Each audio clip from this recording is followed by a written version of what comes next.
Bismillahirrahmanirrahim. Assalamualaikum warahmatullahi wabarakatuh.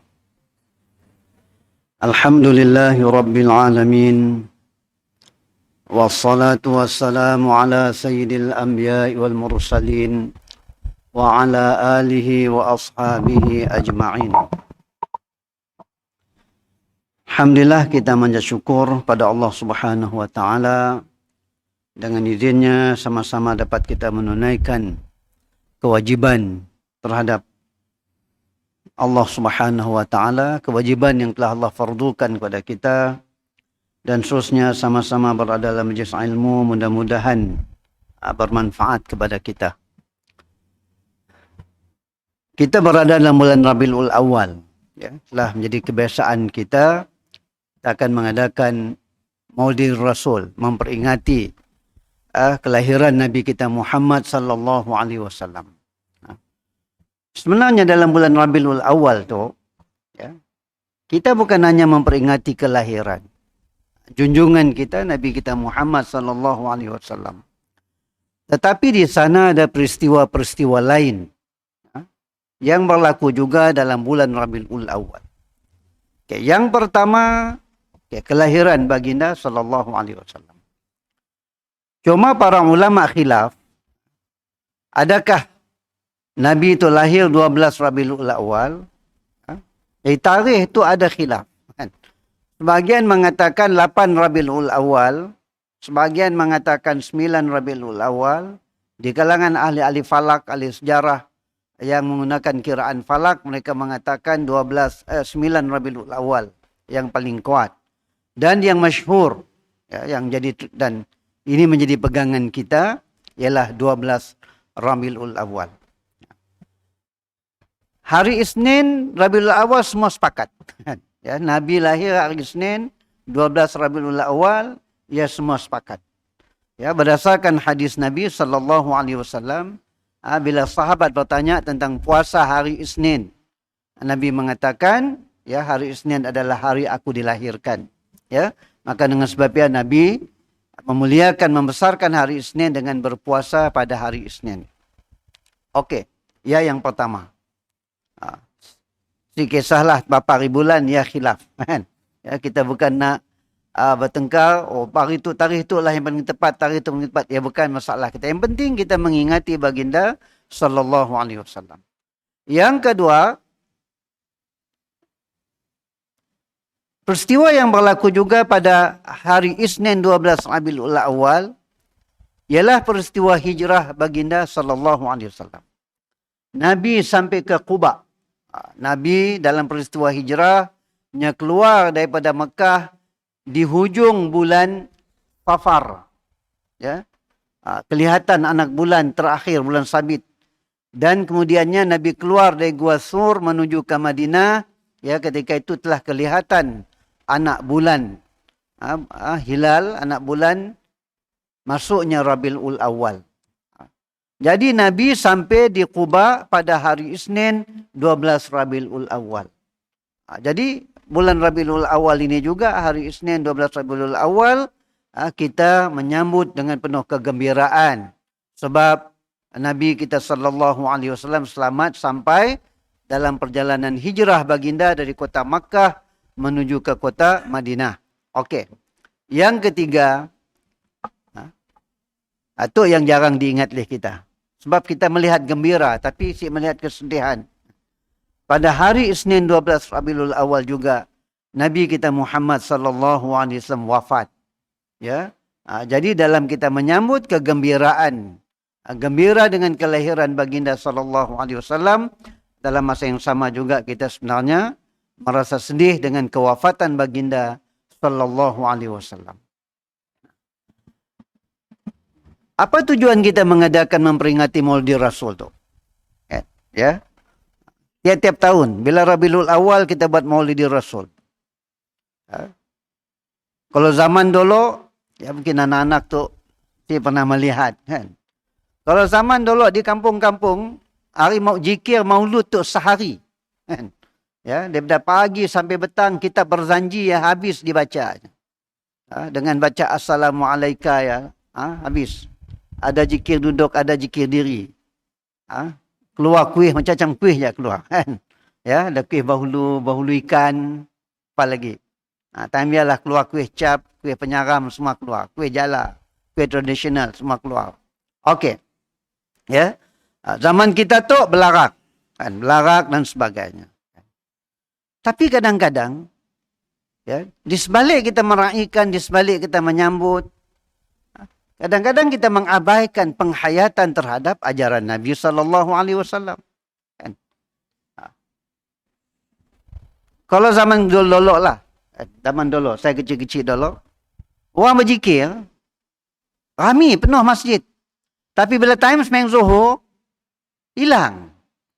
Kan? Time makan ramai lagi. Ya.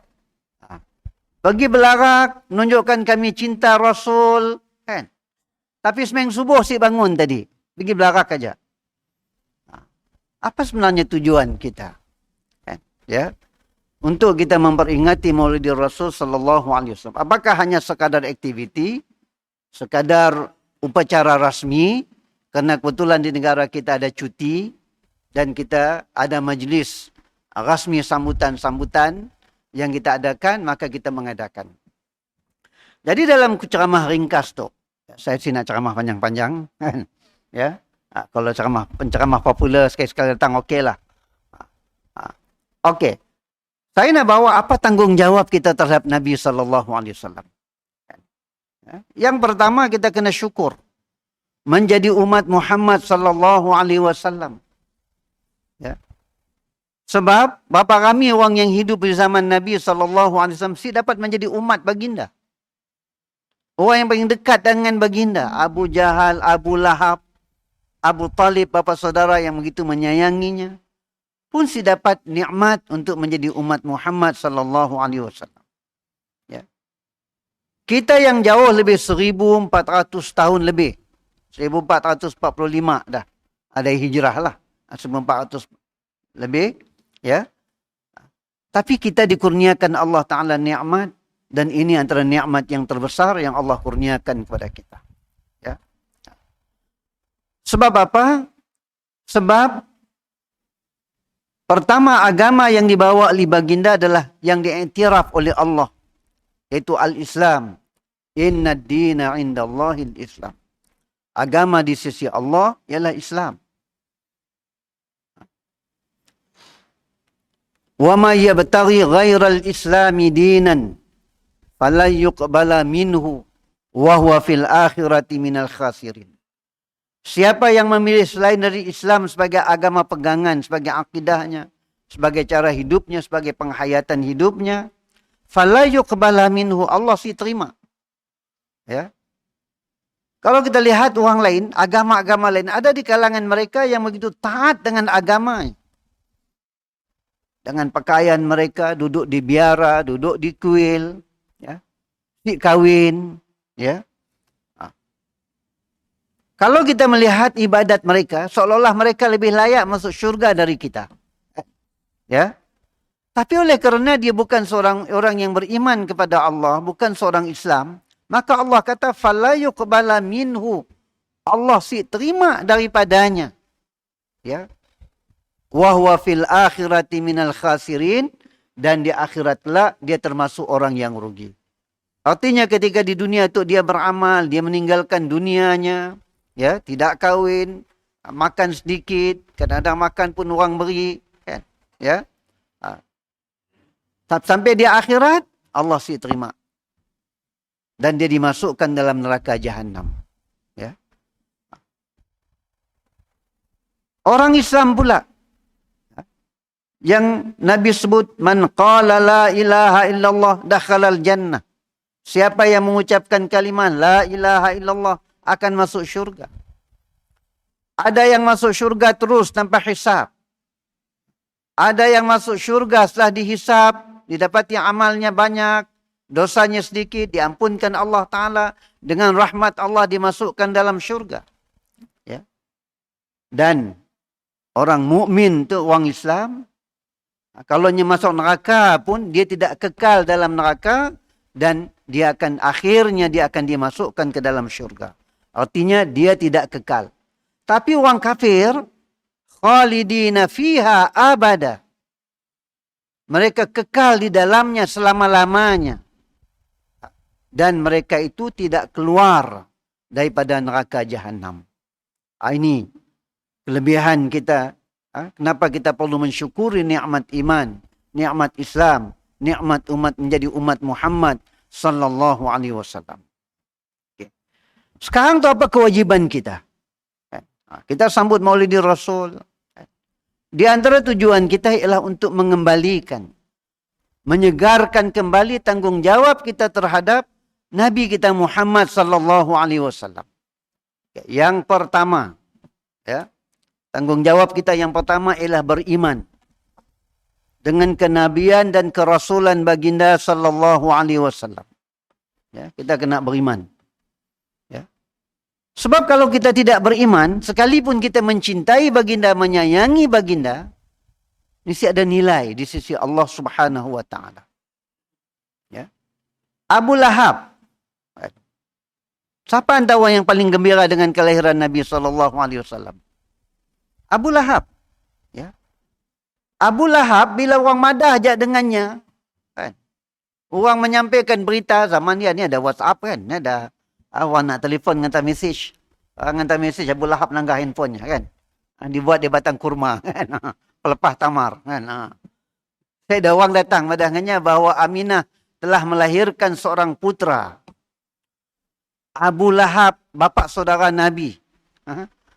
Saya tahulah anjang kah, ngah kah, jangan tanya saya. Ya. Gembiranya dengan kelahiran Nabi sallallahu alaihi wasallam. Apatah lagi yang lahir itu seorang putra. Kita tahu orang Quraisy melahir anak lelaki, melompat kegembiraan. Bila lahir anak perempuan, mukanya masam macam cuka. Ini disebutkan Quran. Ya, ini adik-adik tahfiz ni. Cuba cari ayat Quran berkaitan dengan tentang panggil orang Quraisy bila anak lelaki gembira, bila anak perempuan, ya, maka muka mereka menunjukkan kedukaan mereka, tidak gembira. Ya. Fabi ayyi dzambin qutilat. Kan? Ya. Dengan apakah dosa mereka dibunuh? Itu anak-anak perempuan. Betul Surah apa? Okey, cari lepas tu kan. Okey. Kemudian dia hadiahkan seorang hambanya yang bernama Suwaibah. Dia bebaskan Suwaibah tu, hamba perempuan yang terbaik, untuk menyusu Nabi sallallahu alaihi wasallam. Tapi apa kedudukan kemudiannya Abu Lahab? Adakah sekadar dengan kegembiraan itu dia mendapat kedudukan yang tinggi di sisi Allah? Bila dia tidak mau beriman kepada risalah yang dibawa oleh Nabi sallallahu alaihi wasallam. Bila dia tidak mau beriman dengan kenabian dan kerasulan baginda sallallahu alaihi wasallam. Akhirnya Abu Lahab tidak ada kedudukan apa-apa. Bahkan dicela oleh Al-Quran, oleh Allah dalam Quran. Ayat Tabbat yada abi lahabi wa tab. Ya. Sehingga dicela oleh Allah Subhanahu wa taala, celakalah Abu Lahab dan apa yang diusahakan oleh Abu Lahab. Sebab apabila Abu Lahab semua beriman. Bila Nabi SAW mengumpulkan orang Quraisy, kan? Bila turunnya ayat fasda' bima tu'mar, sampaikanlah apa yang aku perintahkan kepada-Mu ya Muhammad. Rasulullah disuruh berdakwah secara terang-terangan. 3 tahun berdakwah secara secara rahsia. Pergi ke individu seorang perseorangan. Bukan pergi kepada publik sih. Tapi bila turun ayat fasda' bima tu'mar, mana Allah menyuruh Nabi dakwah secara terang-terangan, Nabi kumpul orang Quraisy, Nabi seru orang Quraisy. Kan? Nabi tes dulu apa sikap orang Quraisy kepada Nabi. Kalau aku beritahu kepada kamu di belakang gunung, Mekah tu dikelilingi oleh bukit, ada satu bukit, ya. Kalaulah aku katakan di sebalik bukit itu ada musuh yang nak menyerang kamu, apakah kamu percaya? Semua madah percaya ya Muhammad sebab kau si pernah pebula. Kan? Semua kita tahu Nabi kita digelar Al-Amin. Al-Amin artinya seorang yang tidak berbohong, seseorang yang tidak pernah khianat dengan amanah. Seorang yang begitu amanah. Ya, sekalipun terhadap musuh. Itu Nabi SAW. Ya. Orang madah ya Muhammad kami percaya sebab kamu si pernah bohong. Tapi kalau kita madah barangkali, mungkin orang madah pebula kau kan. Sebab kita selalu pebula. Betul sih? Ya, cakap selalu pebula, akhirnya bila kita madah benar pun orang madah pebula juga kan. Tapi Nabi SAW orang meyakini bahawa dia seorang yang tidak pernah berbohong, akan berbohong. Lalu Nabi mengajak mereka untuk beriman kepada Allah, mentauhidkan Allah, mengajak mereka untuk mengucap La ilaha illallah Muhammadur Rasulullah. Nabi isytihar dirinya sebagai seorang Rasul, mengajak orang Quraisy untuk beriman kepada Allah, mentauhidkan Allah, meninggalkan berhala. Apa kata Abu Lahab? Tabbat laka ya Muhammad. Celaka kau ya Muhammad. Ya. Adakah tu aja tujuan kamu mengumpul kami nama dah diri kau Nabi, diri kau Rasul? Maka turun ayat Tabbat yada abi lahabi wa tab. Celakalah Abu Lahab dan apa yang diusahakan oleh Abu Lahab. Sehingga akhir. Satu surah tu menceritakan tentang kemurkaan Allah kepada Abu Lahab dan istrinya. Okay, saya bukan nak cerita tentang Abu Lahab. Ya, okey. Yang kedua, siapa lagi? Artinya tidak cukup hanya sekadar gembira. Ya. Yang kedua, siapa lagi yang gembira dengan Nabi SAW? Bahkan kasihnya kepada Nabi, cintanya kepada Nabi mengatasi kecintaan kepada yang lain. Siapa? Siapa agaknya? Abu Talib, betul. Saya ada beri hadiah situ. Okey. Abu Talib.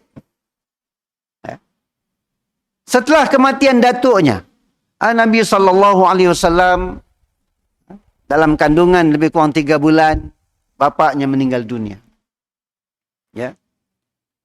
Bila umurnya dalam 6 tahun, ibunya pula meninggal dunia. Jadilah Nabi SAW yatim piatu. Okey. Dalam surah ni cerita Nabi itu yatim. Surah apa? Dalam surah Juz 30 aja. Surah Ad-Duha. Alam yajidka yatiman fa'awa. Tidak kami dapati engkau wahai Muhammad seorang yang yatim. Fa'awa lalu kami pelihara. Okey, kenapa Allah menyebut tentang Nabi anak yatim? Sebab zaman orang Quraisy, zaman Arab musyrikin Quraisy ketika itu, siapa jadi anak yatim, hidupnya akan merempat. Ya. Kepercayaan dalam masyarakat Quraisy ketika itu, anak yatim itu anak sialan. Akan membawa sial dalam hidup. Hartanya akan dirampas oleh ahli keluarga. Kalau maknya kahwin baru, harta akan dirampas oleh bapa tirinya. Dan anak itu akan dibiarkan merempat. Sebab ya dalam Quran, di antara ayat-ayat surah Makkiyah, ya surah-surah Makkiyah, banyak pembelaan terhadap orang-orang miskin dan anak-anak yatim. Jadi Allah sebut, Alam yajidka yatiman fa'awa. Kami dapati engkau yatim ya Muhammad, lalu kami jaga. Bagaimana Allah memelihara Nabi sebagai anak yatim? Allah campakkan kasih sayang dalam hati bapa-bapa saudaranya. Sehingga bapa-bapa saudaranya begitu menyayangi Nabi SAW. Yang kedua, Nabi dijaga oleh datuknya Abdul Muttalib dengan penuh kasih sayang. Ya. Sehingga Nabi walaupun yatim, kehidupannya tidak seperti anak yatim lain yang ada di kota Mekah ketika itu. Artinya Nabi hidup dalam keadaan seperti anak-anak lain yang dijaga, dipelihara, diberi makan yang cukup. Setelah Abu Talib meninggal dunia, setelah Abdul Muttalib meninggal dunia, berapa umur Nabi ketika itu? 8 tahun. Ya. Abdul Muttalib jaga Nabi, al-jaddu kal-ab. Datuk itu seperti bapa. Ingat ya, kita Kita kena ingat tanggungjawab kita ialah kalau cucu kita, anak lelaki kita meninggal dunia, ada anak katanya ada cucu, tanggungjawab kepada cucu tadi adalah datuk kepada bapa tadi. Ya, kalau biar dan si peduli si ambil berat, hukumnya berdosa dan termasuk dalam bab penginayaan, pengabaian terhadap anak yatim. Itu banyak berlaku dalam masyarakat kita. Oh, maknya dia ada, kelak maknya nyaganya. Okey, mak satu tanggungjawab. Tetapi ingat, tanggungjawab yang paling besar ialah tanggungjawab datuk sebelah bapa dan bapa-bapa saudara sebelah bapa. Tapi banyak masyarakat kita si peduli. Kan? Yang tahu kalau ada reta, okey, kalau sudah reta ekstensi tahu. Ya. Okey. Abu Talib, ya. Setelah Abdul Muttalib wafat, Abu Talib menjaga Nabi lebih daripada menjaga anaknya pun. Ya. Bila waktu makan, bila Nabi belum balik, belum ada di tempat makan, Abu Talib si benarkan anak-anaknya makan. Tunggu Muhammad dulu, baru kita makan sama. Ini kasih sayang Abu Talib kepada Nabi SAW.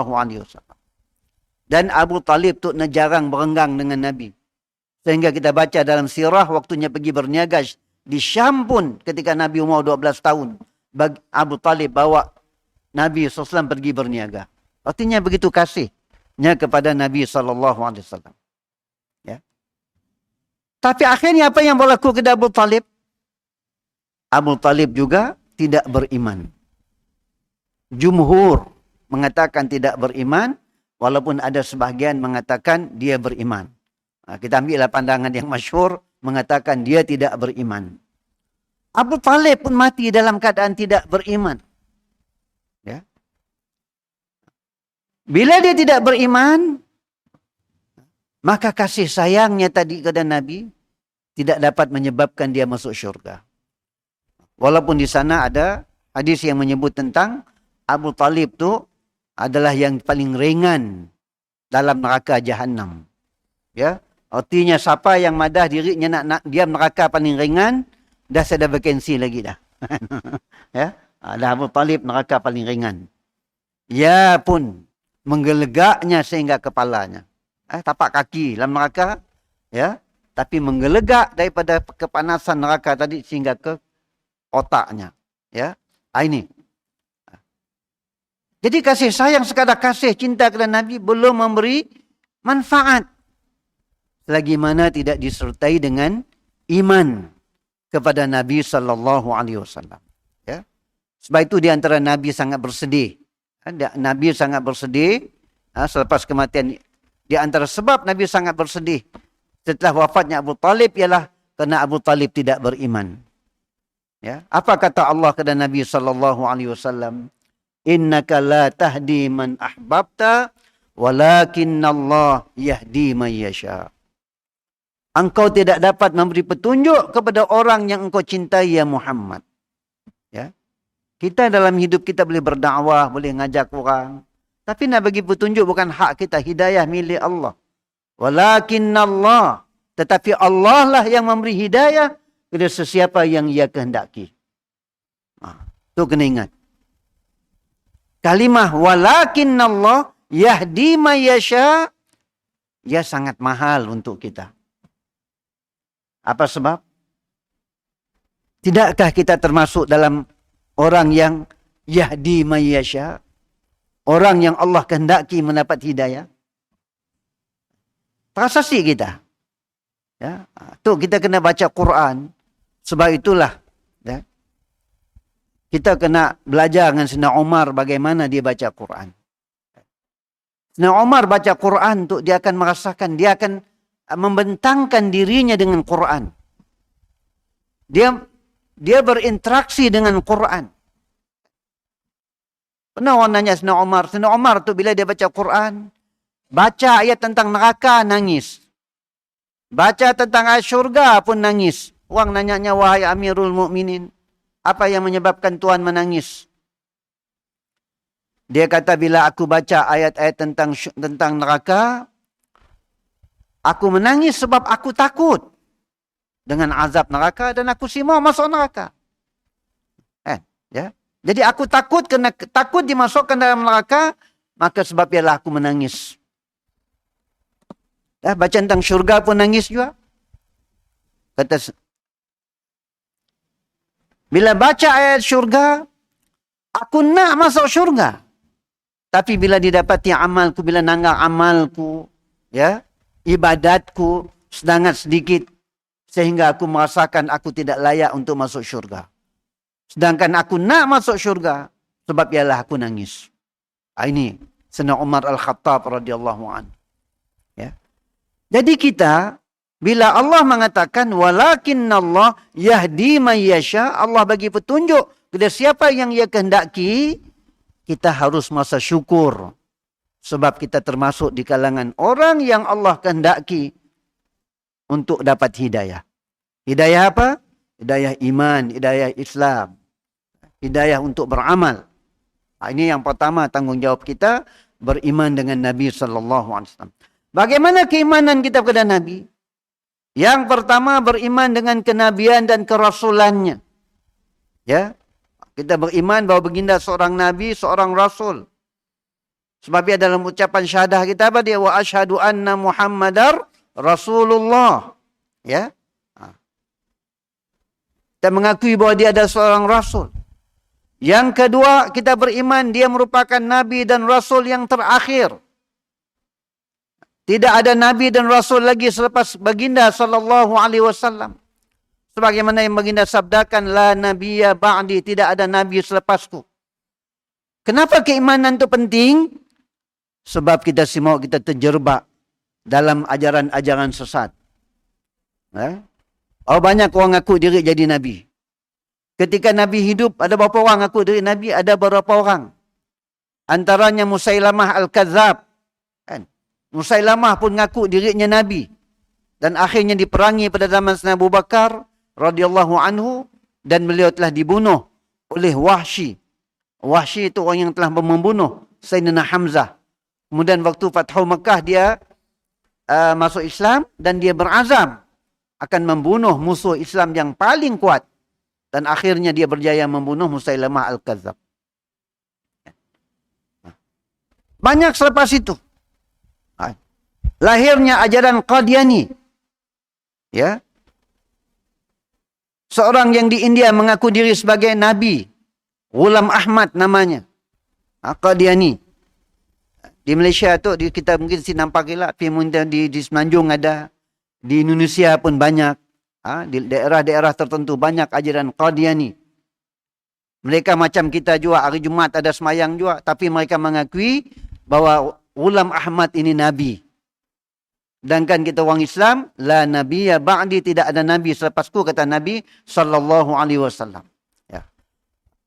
Di Malaysia pun ada orang yang ngaku dirinya Nabi. Ya. Ada dulu.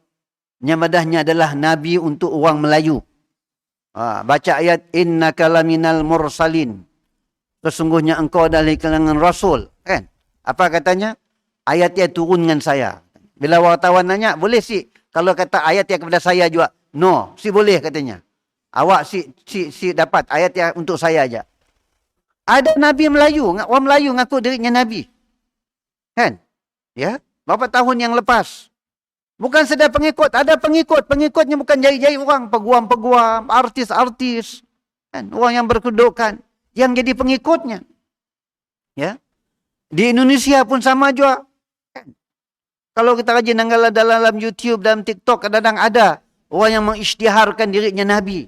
Yang dapat wahyu melalui mimpi. Kan? Ya. Ada juga pengikut kerik kanannya. Ingat. Ya. Jangan terpedaya, akidah kita ialah Nabi yang terakhir, Rasul yang terakhir ialah Nabi kita Muhammad SAW. Seterusnya lagi keimanan kepada baginda apa dia? Baginda adalah seorang manusia pilihan. Dia manusia. Ya. Itu penting. Cuma apa yang membezakan Nabi dengan kita? Mun kita manusianya manusia apa beza? Yang membezakan kita ialah yang pertama baginda dibagi wahyu. Ini dalam suratul Kahfi. Ana basyarum mislukum. yuha ilayya. Bagi ujungnya. Hafal belum sampai ke siapa? Kan? Suratul Kahfi kan? Ujung Suratul Kahfi. Ana basyarum mislukum yuha ilayya. Saya nak sakati aja. Kan? Ujungnya cari sendiri.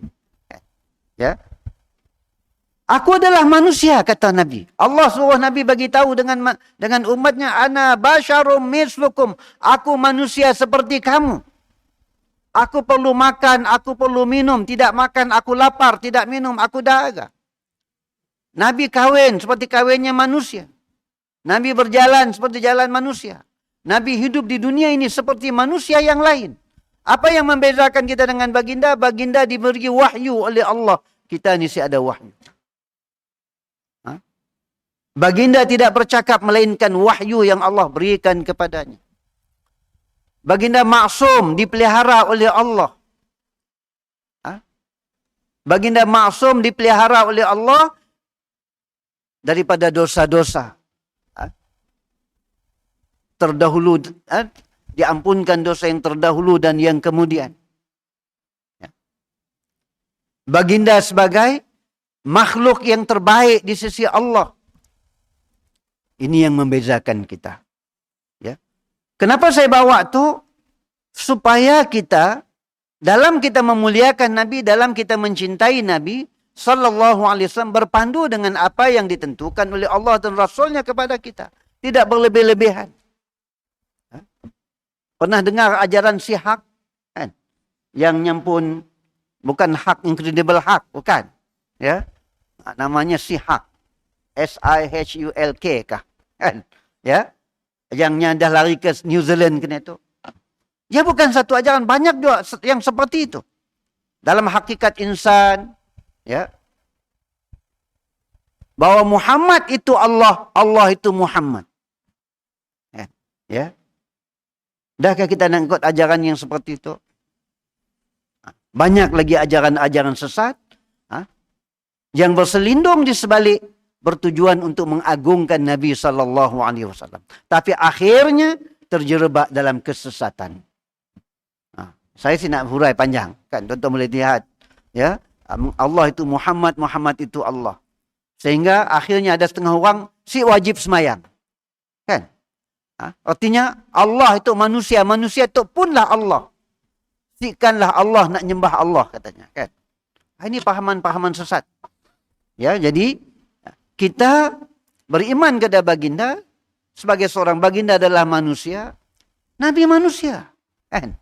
Baginda lapar dalam peperangan Khandak. Dalam peperangan Khandak, ya, kita lihat apa beza umat Muhammad SAW dengan umat yang terdahulu di kalangan, contohnya pengikut Nabi Isa alaihissalam. Pengikut Nabi Isa minta dengan Allah turunkan makanan dari langit. Kan?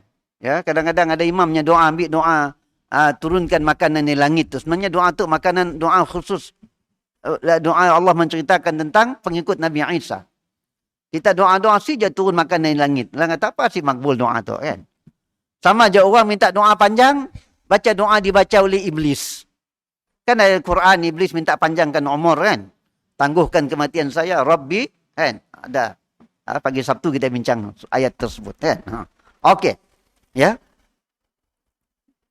Nabi dalam peperangan Khandak, Nabi lapar. Sehingga baginda meletakkan batu di perutnya. Nabi si minta makanan turun dari langit. Para sahabat si minta makanan turun dari langit. Ya. Tetapi ada mukjizat. Apa mukjizat? Tapi mukjizatnya juga berlaku dengan sebab dan musabab. Ya. Seorang sahabat melihat Nabi lapar, melihat orang lapar. Dia balik ke rumah, tanya isteri ada makanan si. Ya. Istrinya ada hanya segenggam gandum aja. Gandum yang sedikit. Dan kambingnya kecil. Istrinya suaminya dah okey, kita masak buat untuk makan Nabi SAW. Airnya disembelih kambing, dibuat roti. Lepas dia nak pergi panggil Nabi, istrinya pesan, tolong padah dengan Nabi secara senyap-senyap, berbisit-bisit. Kelak dengar orang lain semua berderuk datang, si cukup makanan. Kan? Ya. Sahabat tu dah datang kepada Nabi, bagi tahu Nabi secara berbisit, ya Rasulullah, di rumah saya ada makanan yang sedikit. Pergilah rumah saya. Tapi Rasulullah panggil semua orang. Jom kita rami-rami pergi rumahnya tu, rumahnya ada makanan. Ya. Sahabat dia terkejut, dah berdebar, degap-degup gini gaya tu, makanan sedikit. Tapi dia yakin terhadap Nabi SAW. Nyasi bimbang. Sampai ke rumah isterinya pula, dengar rami orang datang, lihat rami datang. Marah dengan suami, kan dia dicakap, dah bagi tahu Nabi secara perlahan-lahan, secara senyap, secara jangan kuat gila. Tu semua orang datang tu gini. Suaminya kata tenang. Kan? Kemudian Rasulullah pesan apa?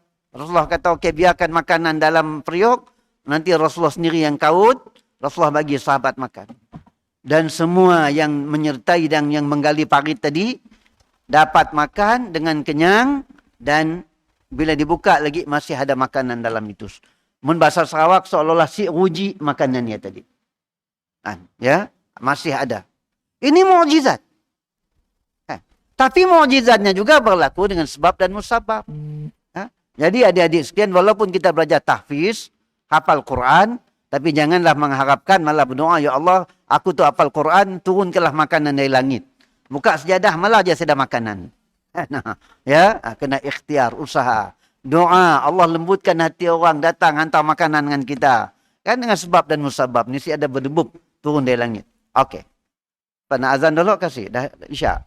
Nah, Tuan Imam. Nak azan dulu. Azan, teruskan. Ni Belal. Okey, sikit.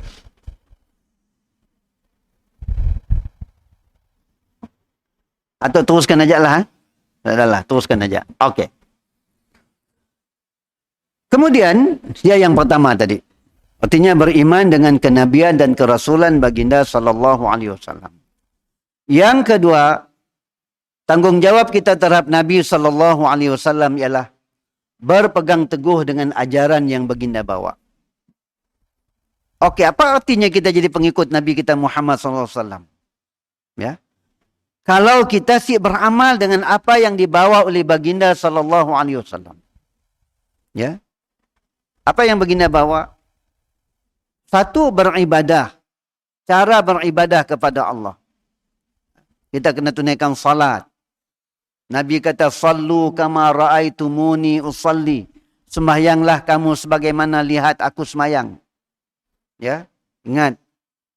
Artinya kita sembahyang, yang kita sembahyang sekarang tu, walaupun kita nanggar Nabi sembahyang, tetapi kita belajar melalui apa yang telah diajar oleh para alim ulama berdasarkan hadis-hadis Nabi sallallahu alaihi wasallam. Dan Nabi madah apa lagi? Yang membezakan kami dengan orang kafir, yakni yang membezakan orang Islam dengan orang kafir, apa dia?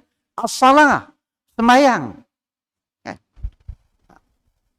Maknanya seorang mukmin, seorang umat Muhammad SAW ialah orang yang jaga sembahyang 5 waktu sehari semalam.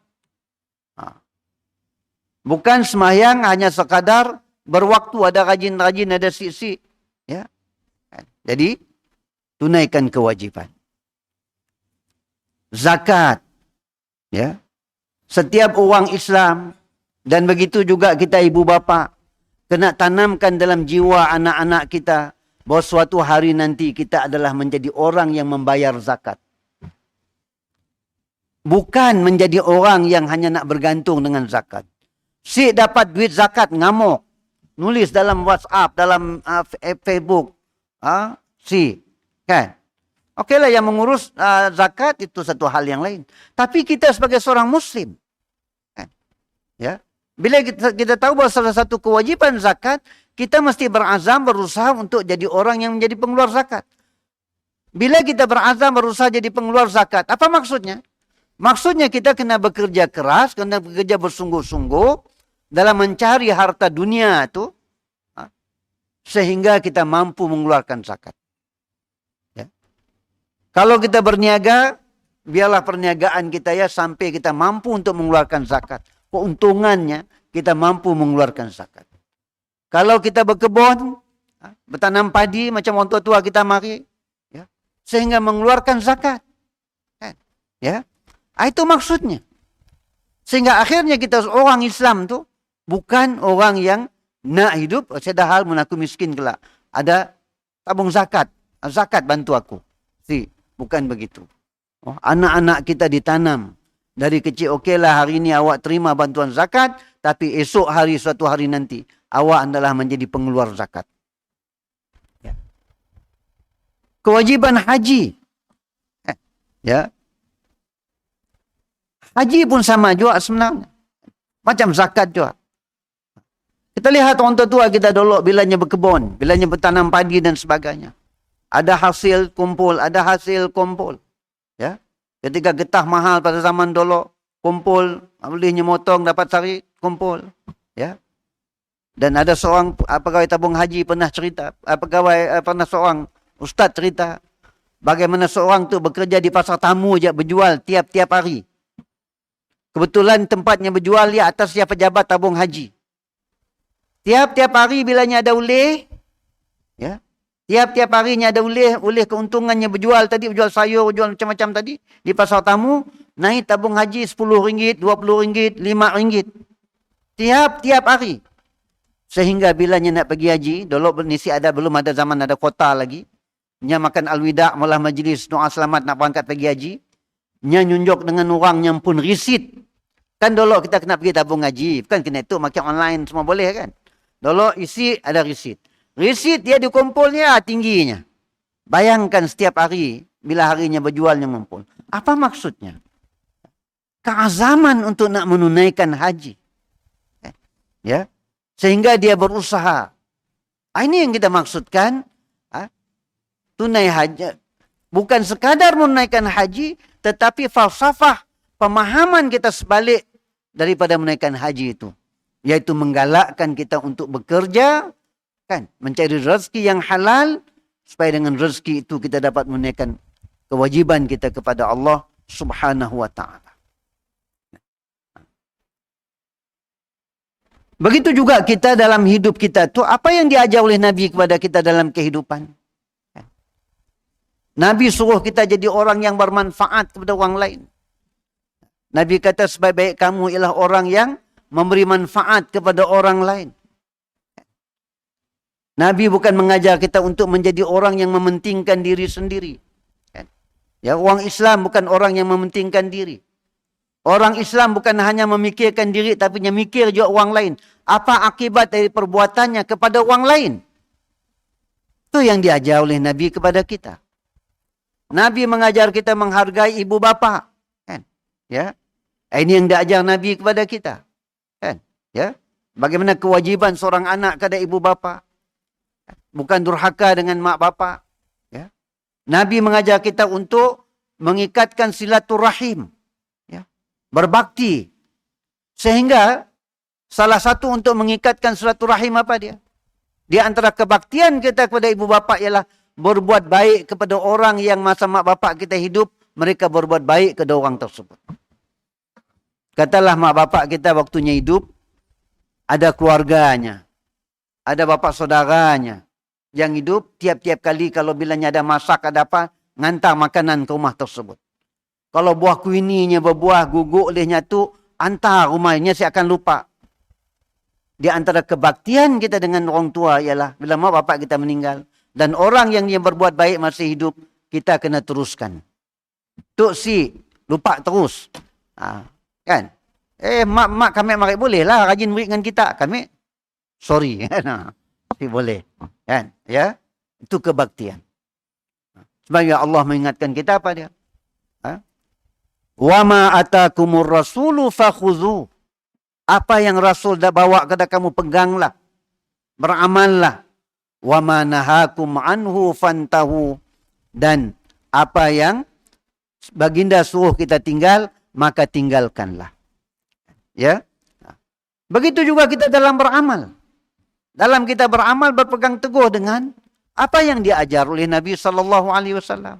Kita tidak mengada-ngada, menambah-nambah kan dalam ajaran baginda, dalam apa yang telah diberinda, seluruh kita lakukan. Ya. In kuntum tuhibbunallah fattabi'uni yuhibbukumullah. Kalau kamu kata kamu cinta kepada Allah.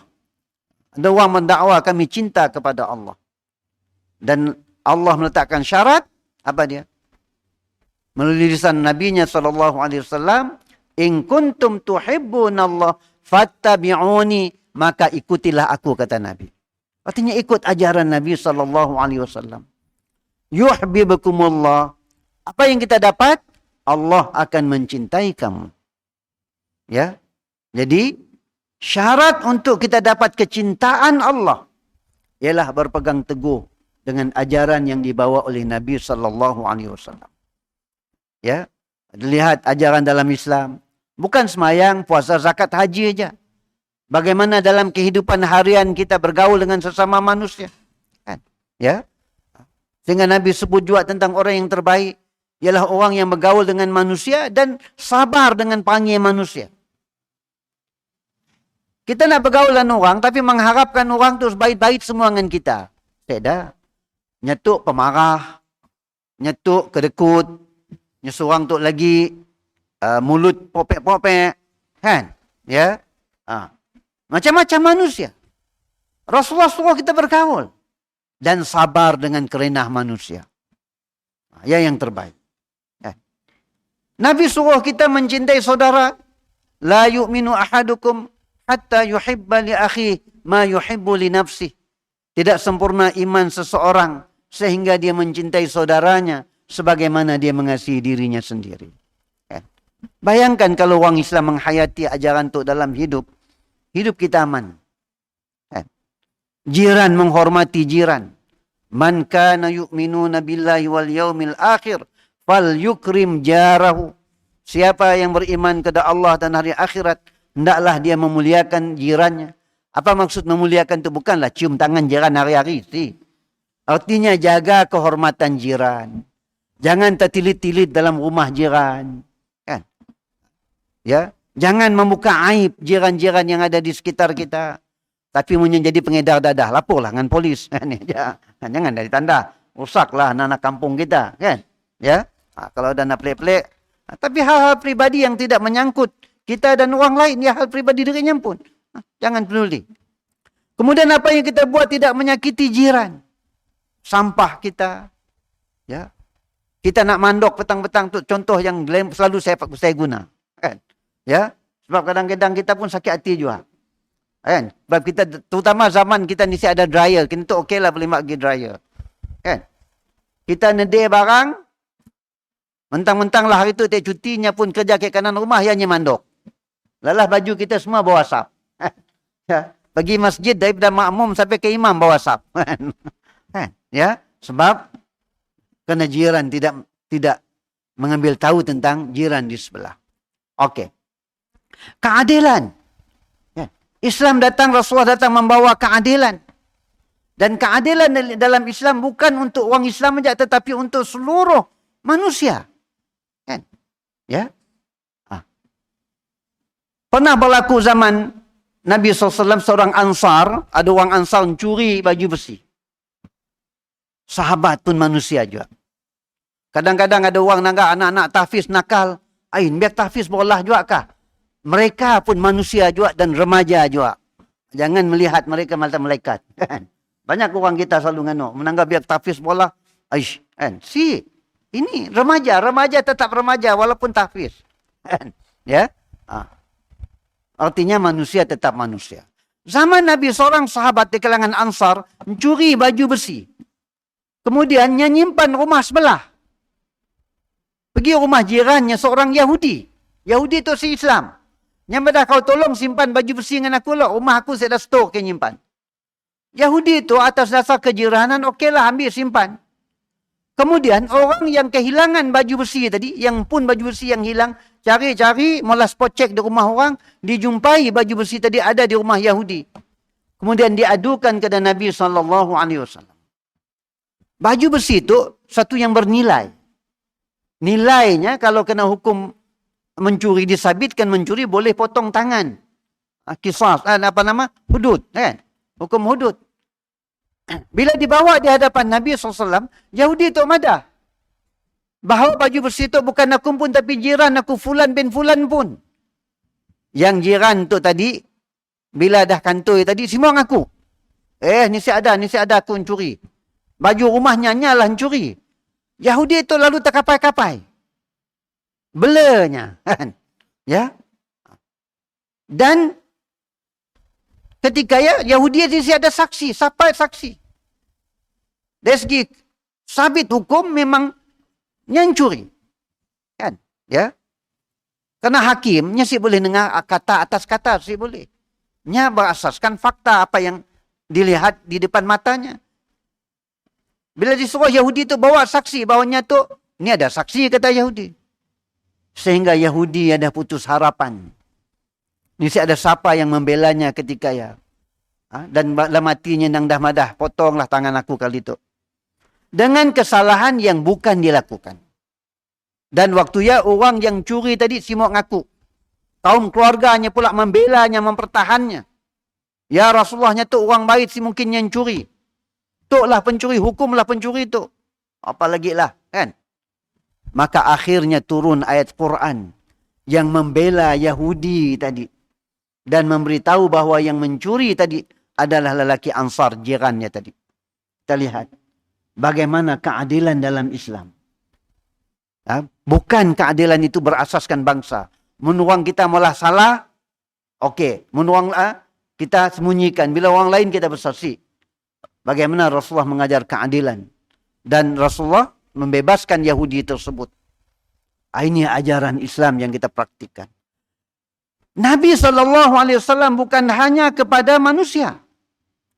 Bagaimana rahmah dan kasih sayang Nabi bukan hanya kepada manusia. Bahkan kepada binatang. Okay. Suatu hari Nabi memasuki satu kebun. Dan Nabi melihat seekor unta. Ya. Unta tu kerjanya berat. Kemudian unta tu mendatangi dan kurus kering. Dan unta yang tadi mendatangi Nabi SAW. Dan disebutkan dalam hadis itu apa dia? Ya. Hanna wa zarafat zifrahu. Ya. Keluar air mata pada pada unta tadi. Meletakkan pipinya ke pipi Nabi SAW. Kan? Ya. Unta yang macam mengadu. Kan?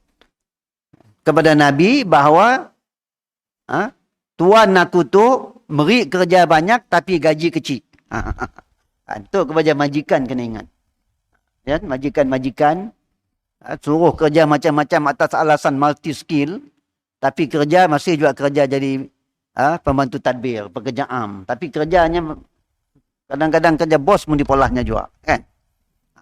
Tapi gaji still gaji pembantu am. Ya. Unta tadi mengadu. Lalu Nabi tanya, siapa ampun unta tu? Nabi kata, liman hadzal jamal. Siapa ampun unta tu? Maka datang seorang lelaki Ansar. Seorang pemuda Ansar. Dia kata, faqala li ya Rasulullah. Unta tu saya ampun. Nabi kata, afala tattaqi Allah. Apakah kamu tidak bertakwa kepada Allah?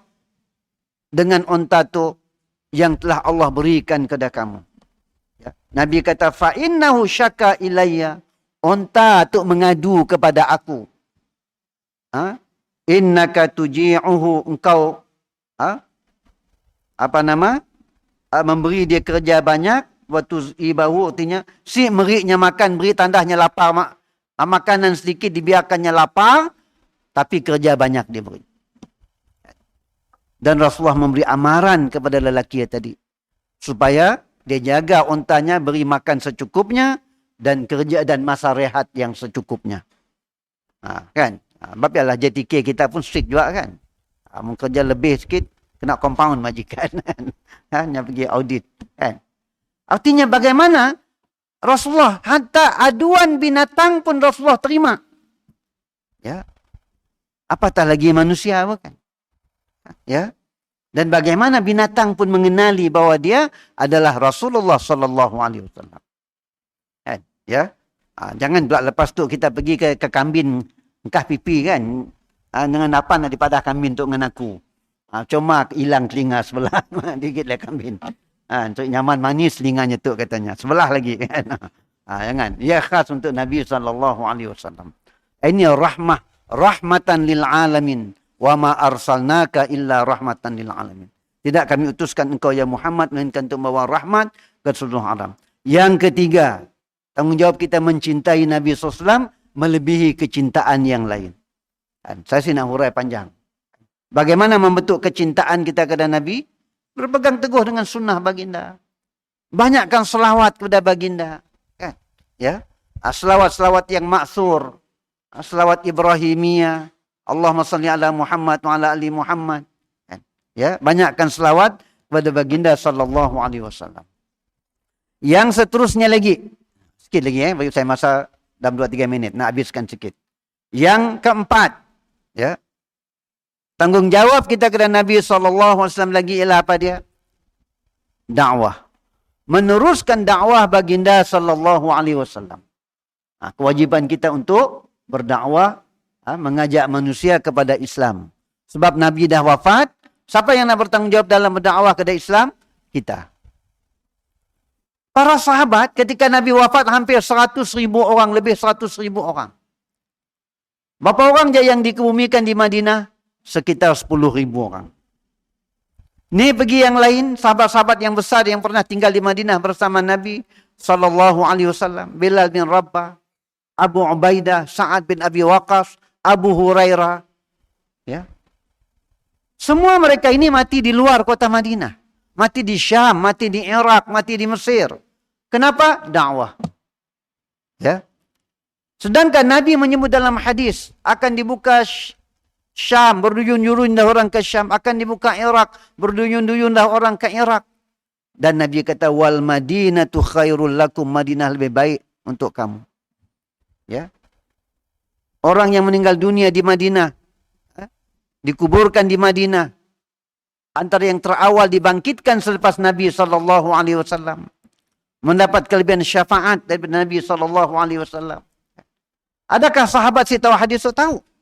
Tapi sahabat tahu tanggungjawab dakwah menyebarkan Islam lebih besar daripada itu. Abu Ayyub Al-Ansari radhiyallahu anhu, yang mana rumahnya tempat Nabi diam waktu Nabi tinggal. Nabi sampai di Madinah dalam hijrah. Dalam peristiwa hijrah Nabi sampai Madinah dalam beberapa tempoh lama tinggal di rumah Abu Ayyub sebelum rumahnya pun siap. Abu Ayyub tidak meninggal di Madinah, sininya meninggal. Begitu jauh dari kota Madinah. Meninggal di Istanbul, di Konstantinopel. Ya, kalau kita pergi Turki, Istanbul, kita ada pergi satu masjid namanya Masjid Sultan Ayub. Dan di sebelahnya ada perkuburan Sayyidina Ayub, Abu Ayyub Al-Ansari radhiyallahu anhu. Sebab mereka memahami dakwah. Para ulama zaman kemudian bertebaran di seluruh dunia. Pergi ke India, pergi ke Sumatera, pergi ke Melaka, ke wilayah-wilayah kita. Apa tujuan? Dakwah menyebarkan Islam. Jadi tanggungjawab kita hari itu ialah tanggungjawab dakwah. Ingat. Tapi kita tu dakwah pun mau sesa-sesa aja. Kan? Semangat dakwah. Hantar ke pendalaman sikit. Sebulan, 2 bulan hilang. Kan? Sebab kita biasa selesa. Dan saya ingat dulu ada satu rombongan di Semenanjung. Pelajar-pelajar lepasan pondok. Offer untuk ngajar pendalaman. Okeylah dihantar. Sebulan okey, 2 bulan, 3 bulan kita cek. Semua saya dah lagi. Upan dah balik Semenanjung semua. Zaman tahun 90-an, 80-an. Kan? Okey. Ya. Yalah kena ubah sikit pahaman. Kan? Sebab kadang-kadang kita nak dakwah, rumah panjang dan sebagainya. Tentu suasananya lain. Kita tu, kan? Nangga rasuk dah tak geli. Kan? Ya, time kita makan nasi, duduk sebelah kita. Assalamualaikum, boleh numpang sama. Kan? Kita pun dah silang selera makan. Kan? Jadi, kena ada ketahanan. Okey. Sarawak tu, kita kena lebih gigih berdakwah. Orang Islam di Sarawak, dalam Kepulauan Borneo tu, Sarawak lah minoriti. Kan? Ada 70%, 75% orang Islam di Borneo keseluruhan. Sabah majoriti. Di Kalimantan Barat, utara, semua majoriti Muslim. Sarawak lah satu-satunya negeri Borneo yang minoriti. Kita kena gigih lagi untuk berdakwah. Okey, ya tanggung. Dan terakhir sekali ialah tanggungjawab untuk membela dan mempertahankan Islam. Okey. Ini adik-adik kita, anak-anak kita belajar tahfiz. Di antara fungsi antum ialah untuk membela mempertahankan Islam, mengajar Al-Quran kepada orang, kan? Ya, memberi khidmat yang terbaik kepada ummah selepas ini. Kan? Ya, jangan dah habis tahfiz apa indah kelak, kan? Mesti ada sentang si. Dalam mencari nafkah, kalau mampu jadi ahli perniagaan, jadilah ahli perniagaan yang berjaya. Tidak ada halangan kita hafal Quran, nak jadi ahli perniagaan yang berjaya. Tidak ada halangan. Tetapi bagaimana ilmu itu tetap memberi manfaat kepada ummah. Jangan bila kita dah ada kedudukan, lupa. Si mau ditahu orang kita tu hafal Quran. Ya. Nak ke depan jadi imam, si mau. Si. Ya. Tanggungjawab kita kepada ummah, kepada Islam itu sendiri. Kita hidup zaman tu dan kita bertanggungjawab di hadapan Allah apa yang berlaku di zaman kita. Kita disoal apa yang berlaku pada zaman lepas dan kita juga disoal apa yang berlaku akan datang. Tapi tanggungjawab kita di zaman kita tu. Kita lihat para ulama kita dulu dalam membela mempertahankan Islam. Jadi Sarawak tu bila Brooke datang. James Brooke datang. Adakah kita fikir James Brooke datang semata-mata datang nak jadi raja Sarawak? Orang Sarawak tu lah paling hebat. Orang Negeri Sembilan jemput orang dari Pagar Ruyung untuk jadi yang diputan besar Negeri Sembilan. Orang Sarawak nyemput orang putih jadi raja. Hebatnya orang Sarawak. James Brooke. Tapi apakah James Brooke datang nak jadi mutip cukai nak jadi kaya? No. James Brooke datang dengan missionary Christian. Bilanya datangnya terus buka gereja di situ. Yang jalan McDougall lah. Bukan McDonald lah. McDougall. Nya terus dia. Bawa padri. Berusaha mengislamkan orang Melayu mendapat tentangan datuk-datuk. Yang akhirnya berlaku pemberontakan Datuk Petinggi Gafur. Datuk Petinggi Gafur dah kedudukan tertinggi dalam pimpinan orang Melayu. Jadi Datuk Petinggi dan Datuk Imam seorang alim. Tapi 2 kali berperang melawan James Brooke. Tapi akhirnya kalah. Ya. Syarif Masyhur. Yang ketika itu bukan hanya sekadar pemimpin di Lembah Rejang. Yang berpusat di Serikir dan Mukah. Kekuasaannya sampai ke Ulu Kapit. Tapi dia juga seorang pendakwah. Yang mengislamkan orang Melano. Di sekitar Lembah Rejang ketika itu. Di Baruit, di Rejang dan sebagainya. Tapi Brooke perangi mereka ini. Sebab kenapa mereka menentang Brooke? Kalau mereka tak menentang, mereka boleh dapat kedudukan yang hebat. Jadi pembesar yang diiktiraf. Sebab mereka tahu tanggungjawab mereka untuk membela dan mempertahankan Islam. Sekalipun akhirnya mereka mati dalam buangan. Dua-dua tu mati luar negeri. Dibuang seorang mati di Melaka, seorang mati meninggal dunia di Singapura. Dibuang negeri, hilang semua jawatan, kan? Jadi orang buangan. Sebab apa? Karena nak membela dan mempertahankan Islam. Dan mereka ada hujah di sisi Allah Ta'ala kelak. Kita kini tu macam ni. Kan? Jadi ajalah untuk ceramah saya malam tu. Mohon maaf panjang sikit. Kan? Wassallallahu ala Muhammad wa ala alihi wa sahbihi ajma'in. Assalamualaikum warahmatullahi wabarakatuh. Waalaikumsalam warahmatullahi wabarakatuh.